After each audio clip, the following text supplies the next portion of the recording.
Hello বন্ধুরা, welcome back to my channel, welcome to new blog. সুন্দরবনের ছোট্ট একটি গ্রাম থেকে আমি সাথী নতুন ভিডিওতে তোমাদের সকলকে অনেক ওয়েলকাম আর অনেক ভালোবাসা জানাই। আশা করি তোমরা সকলেই ভালো আছো, সুস্থ আছো। যে যেখানেই থাকো সকলেই সুস্থ থেকো, ভালো থেকো, এই কামনা করি প্রত্যেকটা দিনে শুরু করি। তো সে যাই হোক, দেখো এখানে সকালবেলা বাসন টাসন মেজে নিয়ে চলে এসেছি পুকুর পাড় থেকে। আর সকালে উঠে নিত্য দিনের যা কাজ থাকে আমার, তোমরা তো দেখোই, এই যে ঘর ঝাড় দেওয়া, উঠোন ঝাড় দেওয়া। যেহেতু গ্রাম বাংলায় না আমাদের না উঠোনটা বেশ বড় রকম হয়, আর উঠোন আর ঘর ঝাড় দিতেই দিনের অর্ধেকটা সময় চলে যায়। মানে সকালের অর্ধেকটা সময়, দিনের অর্ধেকটা সময় বলবো না, সকালের অর্ধেকটা সময়। আবার সকালে ঝাঁটপাট দেওয়া শুধু নয়, আবার সন্ধেবেলা মানে বিকেলবেলাও ঝাঁটপাট দিয়ে পরিষ্কার করে নিতে হয়। সে যাই হোক, তারপরে দেখো পুকুর পাড়ে চলে আসলাম। আজকে না সকাল সকাল ভাতটা বসিয়ে দেবো, কারণ একেবারেই ভাত নেই। আর হচ্ছে আমার ভাসুরের ছেলে যেহেতু এখানে থাকে, ওর স্কুলে খেলা চলছে, ও তো এসে টিউশন থেকে এসে খেয়ে সঙ্গে সঙ্গে বেরিয়ে যাবে 8টার মধ্যে। আর আমার এমনিতেও 8টা থেকে পড়ানো রয়েছে। যেহেতু সকালবেলার কাজবাজগুলো তাড়াতাড়ি করে নিয়েছিলাম ঝটপট করে, তো ভাবলাম যে একদম কাঠ জ্বালে ভাতটা বসিয়ে দেবো, দিলে ভাতটা হতে থাকবে। আর ভাতের ফ্যানটা উল্টে দিলেই হয়ে যাবে, মানে ভাতের ফ্যানটা গেলে দিলেই হয়ে যাবে। আর সকালের দিকে এমনিতেও কোনো তরকারি অতটা করা হয় না, বেশিরভাগ সেদ্ধ ভাতই খাওয়া হয়। মানে আমার বাপের বাড়িতে কেন, শ্বশুর বাড়িতে কেন, সেদ্ধ ভাতটাই কিন্তু বেশ ভালো লাগে সকালের টাইমে। তো দেখো ওই দিকটায় সমস্ত চাল টাল ধুয়ে গুছিয়ে রেডি করে রেখেছি। আর ভাবছি যে সামনের এইটা রোদ এসে এত সুন্দরভাবে পড়েছে যে এটা মুছে দিলে না তাড়াতাড়ি শুকনো হয়ে যাবে। আর এই সামনের এই পোর্শনটায় বসেই আমি ক্লাস নিই যেহেতু, তো ওই কারণে এখানে নেটের কানেকশানটা মোটামুটি একটু ভালো থাকে। ওই কারণে ঘরের মধ্যে তো একেবারেই পড়াতে পারি না, তো ওই জন্য এখানে বসবো বলে তাড়াতাড়ি করে আগে এটা মুছে দিচ্ছি। মানে রৌদ্র এসে পড়েছে তো শুকনোও হয়ে যাবে খুব তাড়াতাড়ি, বেশ ভালো হবে। তো ওই কারণে এটা মুছে দিচ্ছি, আর তারপরে গিয়ে ভাতটা বসাবো। সকালবেলায় না ঝামেলাটা প্রচুর থাকে, এই যে দুপুর পর্যন্ত ঝামেলাটা থাকে, তারপর থেকে একটুখানি কম হয় ঝামেলা। তো সে যাই হোক, তারপরে দেখো এই যে শ্বশুরমশাই যেহেতু সকালবেলা খান না, তো ঝামেলা বলতে ওই যে স্কুলে যায় ও, মানে আমার আবির, আমার ভাসুরের ছেলে আর কি, আবির। তো ওই কারণে সমস্যাটা আর কি ওকে নিয়েই হয়, একটু তাড়াহুড়ো করে রান্নাটা করে নিতে হয়। এদিকে আবার আমার ক্লাস ছেড়ে উঠতেই না 9:30 বেজে যায়, তখন না রান্না করতে করতে আমার অনেকটা দেরি হয়ে যায়। ও কোনো দিন না খেয়েও চলে যায়, এরকম একটা পরিস্থিতি হয়ে যায়।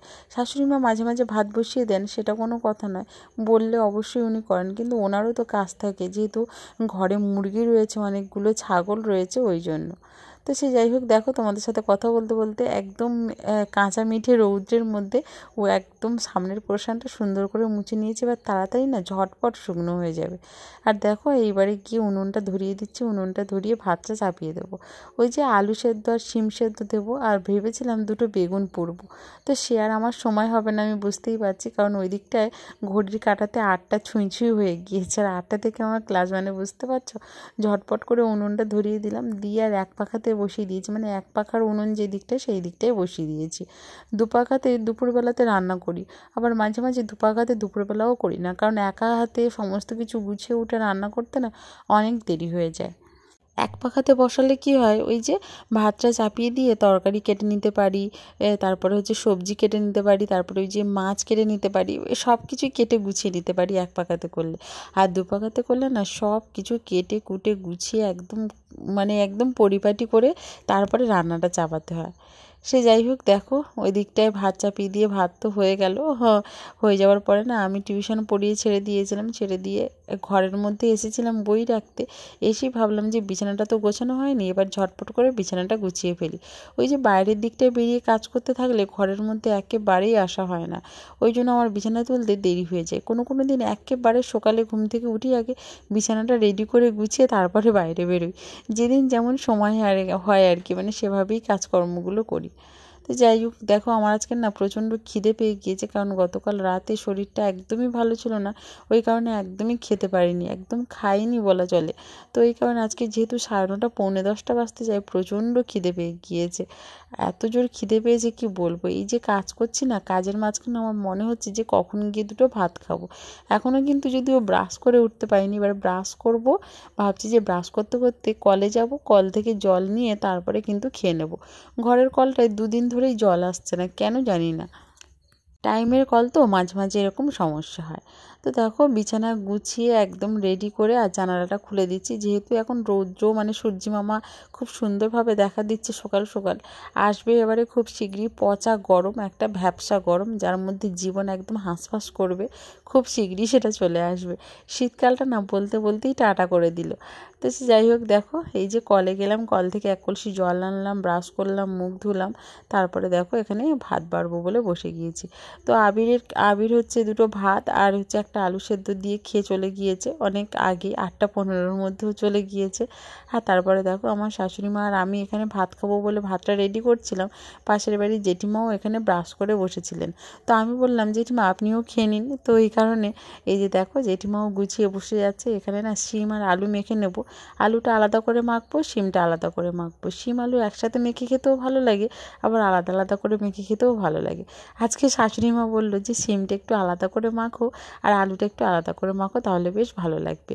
আর এমনি তো সকালবেলা না এরকম গরম গরম ভাতের সাথে যে মাখা না, পেঁয়াজ লঙ্কা আর সর্ষের তেল দিয়ে মাখা, উফ জাস্ট অসাধারণ লাগে।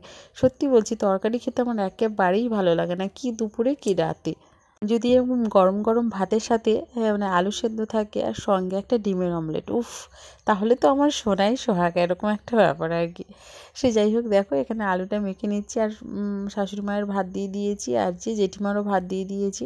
এবার আলুটা মেখে শুধু থালায় থালায় দিয়ে দেবো। আলু মাখতে না একটু সময় লাগছিল, কারণ কি বলতো ভাতের মধ্যে থেকে সবেমাত্র বের করেছি না, প্রচণ্ড গরম, হাতে প্রচণ্ড গরম লাগছিল, তবুও গরম গরম প্রায় মাখিয়ে দিলাম। মাখানো কমপ্লিট করে তারপরে দেখো আমি আমার থালায় ভাত নিয়ে নিচ্ছি। এবারে 3জনে মিলে না অনেক গল্প করতে করতে খাওয়া দাওয়া করে নিচ্ছি। ভালো লাগে জেঠিমাদের সাথে গল্প করতে। আমার শাশুড়ি মা জেঠিমা অনেক মানে নিজেদের বাপের বাড়ির কথা থেকে পুরনো দিনের কথা সব রকম গল্প কিন্তু সবসময়ের জন্য আমার সাথে করে। তো গল্প করতে করতে খাওয়া দাওয়াটা কমপ্লিট সকাল বন্ধুরা, তো সকালটা তো অনেক আগেই হয়ে গিয়েছে। সকাল হয়েছে মানে অনেক সকালে। এখন কটা বাজে বলো তো? 10টা বেজে গিয়েছে অলরেডি। আর মোটামুটি সকালের প্রত্যেক দিনের কাজ বাজার সেভাবে শেয়ার করলাম না, টুকটাক যা পেরেছি সেটাই শেয়ার করলাম। আর দেখো একটা মানে এটা হচ্ছে কি বলবো, ঝুড়ি। আমার শ্বশুরবাড়ির ভাষা এটাকে বলে চিঙারি, তো ওই কারণে আমি বলে ফেলছিলাম তোমাদের সামনে। তো একটা ঝুড়ি নিয়ে নিয়েছি। আর আমাদের পুকুর পাড়ের ওইখানে রয়েছে সজনে গাছ, অনেকগুলো সজনে গাছ রয়েছে শ্বশুরবাড়িতে যদিও। তা সব সজনে গাছগুলো না পুকুরের দিকে হেলানো, মানে পুকুরের দিকে ঝুঁকে পড়েছে, ওই কারণে ফুলগুলো সব পুকুরে পড়ে। আর একটা গাছ একটুখানি উপরের দিকে, তো ওই গাছের গোড়াতে মানে গাছের তলাতে অনেক সজনে ফুল পড়েছে। তো আমি ভাবলাম আজকে কুড়িয়ে নিয়ে আসি, একটু সজনে ফুলের চপ বানাবো, তো বেসন দিয়ে পেঁয়াজ দিয়ে কাঁচা লঙ্কা দিয়ে। তো আমি ভাবলাম চলো আমাদের সজনে গাছগুলো তোমাদেরকে দেখাই একটুখানি, আর সজনে ফুল কত সুন্দর হয়েছে গাছে সবটা দেখাবো। আর দেখো রৌদ্র মোটামুটি উঠে গিয়েছে, আজকে সকাল থেকে মোটামুটি ভালোই রকম রৌদ্র রয়েছে। কুয়াশা তো পরেই, মানে কুয়াশাটা শেষ করে উঠে রৌদ্রটা না প্রচণ্ড তাপমাত্রাযুক্ত রৌদ্র, মানে প্রচুর তাপ লাগে। আর এখন থেকেই গরম লেগে যাচ্ছে, মানে বুঝতে পারছো যে কতটা রৌদ্র দিচ্ছে। আর এদিকটায় মানে পুকুরের এই পাড়টায় এরকম বাতাসও রয়েছে, ভালো রকম বাতাসও দিচ্ছে। চলো সজনে গাছটা তোমাদের এখান থেকে একটুখানি দেখিয়ে দিই। দেখো পুকুর পাড়ে চারিদিকটায় সজনে গাছ রয়েছে কম বেশি। তো এই দিকটায় দেখো এই পাড়টায় একটা গাছে সবচেয়ে বেশি ফুল হয়েছে, আর সব গাছগুলোই না ফুল হয়েছে, কিন্তু এই যে পুকুরের দিকে করে ওই জন্য সব ফুলগুলো ঝরে ঝরে না পুকুরে একদম জলে পড়ে যাচ্ছে। তো দেখো এই গাছটায় বেশি ফুল হয়েছে, আর প্রত্যেক দিন এত বেশি ফুল পড়ে, প্রত্যেক দিনই ভাবি কোরাবো, কিন্তু সময় যেমন হয়ে ওঠে না, আর তার সঙ্গে কি রান্না করব ভাবতে ভাবতেই আর সেটা আর করা হয় না। আজকে একটা প্ল্যান করেই নিয়েছি যে আজকে সজনে ফুলের পিঠে করব, মানে বড়া করব, সজনে ফুলের বড়া। অনেকে বলতে পারো চপ, অনেকে বড়া, আর আমার শ্বশুরবাড়ির এলাকাতে তো পিঠেই বলে, আর আমার বাপের বাড়ির এলাকাতে বেশি বড়া বলে। তো সে যাই হোক দেখো সজনে ফুল, এই যে কত সুন্দর সজনে ফুল, দেখো কতটা কুড়িয়ে নিয়েছি, এত ভালো লাগছিল না দেখতে, পুরো শিউলি ফুলের মতন দেখাচ্ছিল। আর ওই যে দেখো পুকুর পাড়ে আমার শাশুড়ি মা মাছ ধরার কাজে লেগে গিয়েছে অলরেডি। সজনে ফুলটা কুড়ানোর পরে এত বেশি ভালো লাগছিল আমার কিন্তু বেশ ভালো লাগছিল। কি সুন্দর সাদা সাদা গোটা গোটা ফুল না, আর একদম টাটকা ফুল, সবে মাত্র ঝরে ঝরে পড়ছে। যে বাতাস হচ্ছে না, মৃদুমন্দ বাতাস বইছে, একবার উত্তরে বাতাস একবার দক্ষিণে বাতাস, সেই বাতাসে না প্রচুর পরিমাণে ফুল পড়ে যাচ্ছে। তো চলো ফুলটা আমি এখানে আপাতত রেখে দিয়ে শাশুড়ি মায়ের কাছে যাব, দেখি কী মাছ পেয়েছে জালে। তো এত বড় পুকুরে না মাছ ধরাটা অনেক চাপের, আমার শাশুড়ি মা তো পারেই না, একমাত্র আমার শ্বশুরমশাই মাছটা ধরতে পারে এই পুকুর থেকে, কারণ বড় পুকুর না, মাঝখানের দিকে করে মাছগুলো থাকে। এই যে দেখো অনেক কষ্ট করে একটা বাটা মাছ পেয়েছে, আর তো কোনো মাছ পায়নি, আর কয়েকটা মৌটি মাছ। তো দেখা যাক শ্বশুরমশাই যদি আমার রান্না করতে করতে এসে যায়, 2-4টে মাছ যদি ধরে দেয় তাহলে তো বেশ ভালোই হবে রান্না করতে।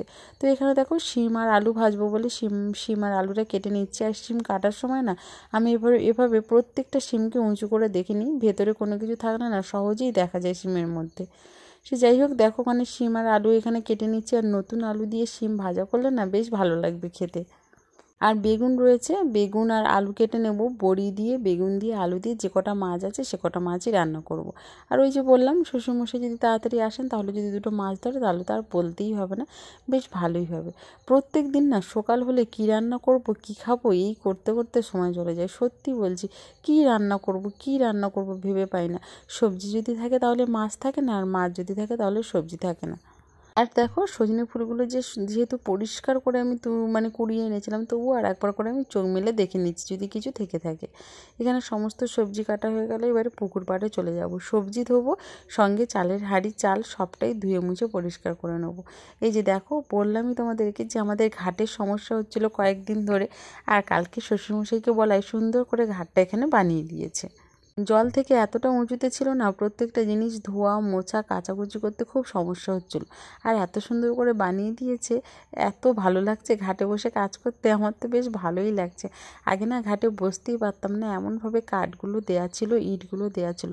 আর এখন দেখো পুরো বড় করে খেলিয়ে খেলিয়ে ইটগুলো বিছিয়ে দিয়েছে, আর সুন্দর করে নিচের পোর্শনটা বানিয়ে দিয়েছে যাতে করে বসেও কাজ করতে পারি। কী আর করবো, এরকমভাবেই আমাদের পুকুর ঘাটে কাজ করতে হয়। হ্যাঁ, কলতলা তো আর নেই আমাদের যে কলতলায় কাজ করব। তবুও কলতলায় কাজ করা যেত যদি আমাদের যে ঘরের কলটা রোজ দিন যদি জল দিত না, তবু ভালো হতো। যেহেতু রোজ দিন জল দেয় না, আর তার উপরে ওটা টাইমের জল, ওই যে 2 ঘন্টা 3 ঘন্টা তার বেশি থাকেই না। তো দেখো তোমাদের সাথে কথা বলতে বলতে মোটামুটি সমস্ত কাজবাজ কমপ্লিট। আর তোমাদেরকে সঙ্গে নিয়ে সবটা করতে না বেশ ভালোই লাগে। সারাদিনের এত পরিশ্রম এত কাজবাজ তখন আর কিছু মনেই হয় না। এই যে দেখো সকাল থেকে এত কাজবাজ করে টিউশন পড়িয়ে আবার এই যে আলু মেখে সবাইকে খেতে দিয়ে বাসন মেজে ধুয়ে আবার সবজি কেটে গুছিয়ে এই যে রান্না করতে বসা, বুঝতে পারছো একটুও কিন্তু দম ফেলার সময়ও পাই না। বিশেষ করে একদম সকাল থেকে পুরো একদম যতক্ষণ না দুপুরের রান্না কমপ্লিট হচ্ছে ততক্ষণ পর্যন্ত। দুপুরের রান্না কমপ্লিট হলেও তারপরে স্নানের পরও সেই আবার দুপুরের ভাত বাড়ো, খাওয়া দাওয়া, বাসন মাজা, বাসন ধোয়া, মোটামুটি 3টের পর থেকে আমি রিলিফ। আর রাতের বেলা ম্যাক্সিমাম দিনই আমি রান্না করি না, কারণ দুপুরবেলা একেবারেই করে নিই। আর মাঝে মাঝে যদিও করি সেটা হচ্ছে রুটি বা কোনো কিছু পিঠে জাতীয় কোনো কিছু বানানোর ইচ্ছে হলে সেক্ষেত্রে করি আর কি। আর রান্না বিশেষ করে ভাত তরকারি খুব কম হয়, কম হলেও যদিও মাঝে মাঝে 2-1 দিন হয়, সেটা আমার শাশুড়িমাই করে, আমি আর পেরে উঠি না। সত্যি সন্ধ্যেবেলা আমার একেবারেই উনুনের ধারে আসতে ইচ্ছে হয় না। যতই কষ্ট হোক শুয়ে থাকি না ঘুম আসলেও, কিন্তু ওই যে উনুনের ধারে এসে বসে রান্না করে রাতের বেলা আমার দ্বারাই হবে না, এরকম একটা ব্যাপার। তবুও মাঝে মাঝে করি, কিছু করার নেই, কী আর করবো। চলো তোমাদের সাথে আজকে সজনে ফুলের বড়াটা কিভাবে বানাচ্ছি সেটা শেয়ার করি। সজনে ফুলটা দেখো ভালো করে তো ধুয়ে আনলাম, আর এখানে দেখো সজনে ফুলটা সুন্দর করে চেপে চেপে একদম পুরো জলটা বের করে দিয়েছি। দিয়ে এর সঙ্গে বেসন দিয়েছি, হলুদের গুঁড়ো, লঙ্কার গুঁড়ো, পেঁয়াজ কুচি, লঙ্কা কুচি আর লবণ স্বাদ মতো দিয়ে ভালো করে মাখিয়ে ম্যারিনেট করে কিন্তু ওটা রেখে দিয়েছি। ফুলের সাথে বেসনটা ভালোভাবে সেট হয়ে যাওয়া পর্যন্ত রেখে দিতে হবে। আর এদিকটায় দেখো সমস্ত কিছু গোছাতে গোছাতে ভাতটাও আমার ফুটে গেল। দেখেছো তো এই যে এক পাখা উনুনে এই একটা সুবিধা, যে ভাত বসিয়ে দিয়ে তরকারি সবজির কাটাকুটি বলো বা পেঁয়াজ রসুন কাটা বা কোনো কিছু রেডি করে নেওয়ার জন্য খুব ভালো হয় এই টাইমটায়। ওই দিকটায় শিম আলু কেটে নিয়েছি তোমাদের বললামই, আর এদিকটায় বেগুন আলু কেটে নিয়েছি। শ্বশুরমশাই এসে অলরেডি জাল ফেলা শুরু করেছে পুকুরে, দেখি কিছু যদি মাছ পায় তাহলে তো খুব সুবিধেই হবে, আর যদি একান্তই না পায় কিছু করার নেই। ওই যে বললাম এত জলে মাছ ধরাটা প্রচুর চাপের, মাছ সব মাঝখানের দিকে থাকে, পুকুরে জলের মাঝে থাকে তো একদমই মাছ ধরা যায় না। জলে নেমে ভালো করে ওই যে এদিক ওদিক সেদিক দিয়ে তাড়া দিয়ে দিয়ে ধরলে তখনই একটা বড় মাছ পাওয়া যায়। তো চলো, ভাতটা আমার ফুটেই গিয়েছে, এখানে ভাতের ফ্যানটা গেলে নেবো। আর এদিকে কড়াইটা বসিয়ে দেবো উনুনে। কড়াইটা বসিয়ে দিয়ে না আগে ওই যে সজনে ফুলের বড়াটা করে নেব, কারণ কি অনেকক্ষণ ধরে ওটা মাখিয়ে রেখেছি, পুরো ভালো রকম ওটা সেট হয়ে গিয়েছে। এবারে কিন্তু বড়া করলে ফুল যে খাচ্ছ সেটা তোমাদের মনেই হবে না, মানে ফুলটা না পুরো ভালো করে ম্যারিনেট করে মেখে নিতে হবে, আর যার ফলে ফুলটা একেবারে মজে গিয়ে নরম হয়ে পুরো ওই যে ব্যাটারটার সাথে পুরো মেখে যাবে। ভাতের ফ্যানটা এখানে গেলে নিচ্ছি। এক পাখা উনুনে রান্না করলে একদমই কালি পড়ে না, খুব সামান্য একদম মানে একদম হাঁড়ির যে তলা রয়েছে সেখানে অল্প একটু পড়ে। আর দুপাখাতে করলে না দুপাখাগুলো এমন পজিশনে আমাদের করে ফেলেছে আমার শাশুড়ি মা, মানে একটা যে কোনো একটা দিক থেকে ওই যে আগুনের না শীষ ওঠে, মানে ঝিল যাকে বলে ওঠে, যার ফলে হাঁড়ির গলা পর্যন্ত যে কোনো একটা সাইডে কালি হয়ে যায়। আর এক পাখাতে দেখো একদম ওই যে হাঁড়ির একদম তলাতে অল্প একটু কালি পড়ে, খুব সুবিধা হয় মাজতে কিন্তু।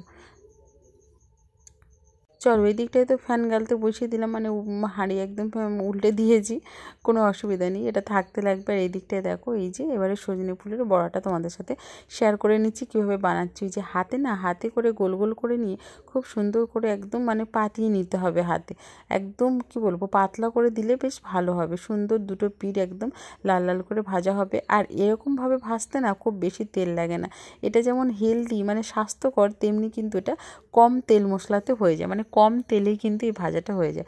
সামান্য একটু তেল না ওই যে ডিমের অমলেট করার সময় যেমন ছড়িয়ে ছড়িয়ে দিই আমরা, সেরকমভাবে অল্প অল্প তেল ছড়িয়ে ছড়িয়ে দিয়ে কিন্তু উল্টে পাল্টে লাল লাল করে ভেজে নিতে হবে, তাহলেই একদম তৈরি হয়ে যাবে। এত দারুণ লাগবে খেতে, একবার খেলে না জিভে জল মানে আসবে, একবার খেলে মনে হবে বারবার খাই, সত্যিই খুব টেস্ট লাগে, একটা অসাধারণ। আর এই সিজনের এই সজনের ফুল তো খুব ভালো লাগবে খেতে, একবার করে তোমরা খেয়ে দেখো আমার মতন করে, দেখবে ভালোই লাগবে। তারপরে দেখো এখানে পেঁয়াজ লঙ্কা তেলের মধ্যে একটুখানি নেড়ে নিয়ে এই যে বেগুন আর আলুটা দিয়ে দিলাম। আজকে সবজি কম দিয়েছি, প্রত্যেক দিন না তরকারি একটু করে মানে অল্প একটু হলেও বেশি হয়, যেটা আমাদের পুকুরে গিয়ে পড়ে, তো এই কারণে আজকে সবজি একদম কম কেটেছি। এই যে দেখো বড়িটাও লাল লাল করে ভেজে নিয়েছি। আর ওই যে শ্বশুরমশাই জাল ফেলে ফেলে কিছু তো মাছ পায়নি, অল্প কয়েকটা মৌটি মাছ পেয়েছে, আর শাশুড়ি মা তো একটা বাটা মাছ পেয়েছিল, দুই একটা মৌটি মাছ পেয়েছিল, ওই দিয়েই আজকে তরকারিটা হয়ে যাচ্ছে। আজকে দুপুরে রান্নাতে ওই যে সজনে ফুলের বড়া করলাম, আর শিম আলু ভাজা করেছি, আর এই যে ঝোল করছি, এই হচ্ছে দুপুরের মেনু। আবার আজকে যেহেতু অল্প অল্প তরকারি, যেহেতু রাতে তো আর হবেই না, মানে রাতের তরকারিতে থেকে হবেই না কোনোভাবে, রাতে আবার রান্না করতে হবে। তো দেখা যাক রাতে আবার কি রান্না হয়। বেশি মাছ পেলে না একটা মাছের ঝাল করে রেখে দিলে সেটা কিন্তু রাতের বেলা খুব ভালো রকম হয়ে যায়। তো দেখো তরকারিটা আমার প্রায় হয়ে গিয়েছে, মানে নামানোর একদম পুরো 1 মিনিট আগে আমি এখানে মাছ দিলাম। আর তরকারি যেহেতু ফুটে গিয়েছে, বড়িটাও ভালো করে দিয়ে দিলাম। বড়িটা না ফোটার সাথে সাথেই দিয়ে দিলে খুব সুন্দরভাবে ফুলে ডবল হয়ে যাবে, একদম ফুলের মতন ফুলে যাবে, আর খুব সুন্দরভাবে সেদ্ধও হবে। তো চলো রান্নাবান্না সমস্ত কমপ্লিট। রান্নাবান্না কমপ্লিটের সাথে সাথে এখানে যত রকমের মশলা যা যা ছিল এই জায়গায় সব কিন্তু আমি গুছিয়ে সুন্দর করে তুলে দিয়েছি। এবার শুধু কড়াইয়ের মানে উপর থেকে যে জল রয়েছে সেটা নামিয়ে নেব, আর এই থালা বাসনগুলো পুকুর পাড়ে নিয়ে চলে যাব। এগুলো আবার মাজা ধোয়া করব, স্নান সারবো। তো চলো স্নান টান সেরে চলে এসেছি, এবার আমি আর শাশুড়ি মা খেয়ে নেবো, অনেক বেলা হয়ে গিয়েছে। স্নান সেরে না শরীরটা এতটাই খারাপ লাগছিলো, মানে কি বলো তো, প্রচুর মাথা ব্যথা করছে, আজকে সকাল থেকেই মাথা ব্যথাটা করছে, আর স্নানের পর যেন একটু বেশিই হচ্ছে। তো বেশ কিছুক্ষণ আমি রেস্ট নিয়ে 3টের সময় চলে আসলাম খেতে। তো যেহেতু স্নান করে এসে শ্বশুরমশাইকে ভাত দিয়ে দিয়েছিলাম, উনি তো তাড়াতাড়িই খান, মানে একেবারেই আমাদের সাথে খান না, আমরা 3টেই খাই আর 2টোই খাই। তো ওনার খাওয়া হয়ে গিয়েছে, আর আমি আর শাশুড়ি মা দেখো এখানে বসে গিয়েছি। সজনে ফুলের বড়াগুলো এত ভালো লাগছিলো খেতে, ভাত দিয়ে খেতে আরও বেশি টেস্ট লাগছিলো। আর দেখেছো খেতে বসার সাথে সাথে মুরগিগুলো কেমনভাবে জ্বালায়, ওদের না ঘরের মধ্যে আসতেই হবে, যত তাড়িয়ে দাও তবু ওদের ঘরের মধ্যে আসা লাগবেই লাগবে। তো চলো দুপুরের খাওয়া দাওয়াটা কমপ্লিট করে নিই। তোমরা দুপুরবেলা কে কী দিয়ে খাচ্ছ অবশ্যই কমেন্ট করো, তোমাদের কমেন্ট পড়তে আমার বেশ ভালোই লাগে। অনেকেই আমাকে কমেন্ট করো মিষ্টি মধুর, বেশ ভালো লাগে কিন্তু আমার কমেন্টগুলো পড়তে। পায়েল রয়, সোমা দাস, তারপরে হচ্ছে কি চক্রবর্তী, মানে এই মুহূর্তে মনে পড়ছে না, হচ্ছে কোনো একটা বালা হবে। হ্যাঁ, আমার এই মুহূর্তে মনে পড়ছে না, অবশ্যই মনে করে দিদিভাই তোমার নাম তো অবশ্যই নেব। আমার এই মুহূর্তে হ্যাঁ মনে পড়েছে, করুণাবালা। করুণাবালা আমাকে ভীষণভাবে কমেন্ট করে, ভালো লাগে দিদিভাই তোমাদের কমেন্ট পড়তে, আমার সত্যিই ভালো লাগে। তো চলো, এই যে খাওয়া দাওয়া শেষ করে এবারে এই জায়গাটা ভালো করে মুছে নিচ্ছি। একদম পুরো খাওয়া দাওয়া শেষ করে এই জায়গাটা মুছে নিলে বেশ ভালো হয়। মুছে তো নিই, সবসময়ই মুছে নিই, সেটা আর নতুন কথা নয়। কারণ আমি না খুব ভালো করে এই যে লেপা মোছার কাজটা করতে পারি না, কিন্তু এইভাবে আস্তে আস্তে করে শেখারও চেষ্টা করি প্রবলভাবে। যেহেতু স্নান সেরে এসে একটুখানি রেস্ট নিয়েছিলাম, তাই এই খাওয়া দাওয়ার পরে আর ইচ্ছে হলো না যে একটু শুয়ে পড়ি। দেখো, যেহেতু বৃহস্পতিবার তাই একটু পায়ে আলতা পরে নিচ্ছি। আর চুলে যেহেতু শ্যাম্পু দিয়েছি না, এখনও সিঁদুরটা পরা হয়নি, আলতাটা পরা কমপ্লিট করে সিঁদুরটাও পরে নেবো। এই যে দেখো, একটুখানি মনে হলো যে ডিজাইন করে আলতা পরি। খুব ভালো ডিজাইনও পারি না, আমি কিছু পারি না, একদম ঢ্যাঁড়স মার্কা যাকে বলে। তো যা পারি তাই এই যে করছি। দেখো, একদিক দিয়ে আলতাও অন্যদিকে গড়িয়ে চলে যাচ্ছে, তো কিছু করার নেই, এইভাবেই কিন্তু একদম পায়ের পাতা ভর্তি করে আলতাটা এখানে পরে নিচ্ছি। তোমরা কারা কারা আলতা পরতে ভালোবাসো অবশ্যই ঝটপট করে কমেন্ট করো। আমি কিন্তু ভীষণ ভালোবাসি আলতা পরতে। আর তার উপরে যদি এরকমভাবে বৃহস্পতিবার হয়, প্রত্যেক বৃহস্পতিবার দেখতাম মা, দিদিমা, কাকিমা সবাই দেখতাম কি সুন্দর করে আলতা পরছে, অনেক ছোটোবেলায় দেখতাম। তো আমি ভাবতাম আমি একটু আলতা পরবো, তখন কত কান্না করে কত বায়না করে আলতাগুলো পরতে হতো। আর এখন কোনো কান্না করার কারণই নেই, বৃহস্পতিবার আসলেই মনে হয় যে একটুখানি আলতা পরে নিই। তো দেখো, একদম পা ভরে ডিজাইন করে এখানে আলতা পরে নিলাম। আর ডিজাইন কেমন লাগছে অবশ্যই কমেন্ট করো, খারাপ লাগলেও কিন্তু তোমরা কমেন্ট করে বলো, কোনো অসুবিধা নেই, খারাপ ভালো সবটা মিলেই জীবন। চলো,